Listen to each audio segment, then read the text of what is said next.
நம்ம குடும்பத்துல யாரோ உயிரோடு இருக்கிற மாதிரியே தோணுது. சும்மா கற்பனை எல்லாம் பண்ணாதடா.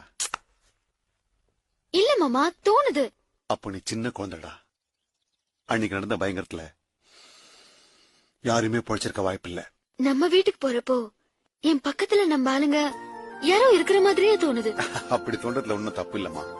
ஆனா அதுக்கான சான்ஸ் ரொம்ப இல்ல மாமா, எனக்கு என்னவோ தோணுது. பரம்பரையா நம்ம வாழ்ந்த வீடுன்றதுனால உனக்கு அப்படி தோணி இருக்குமா?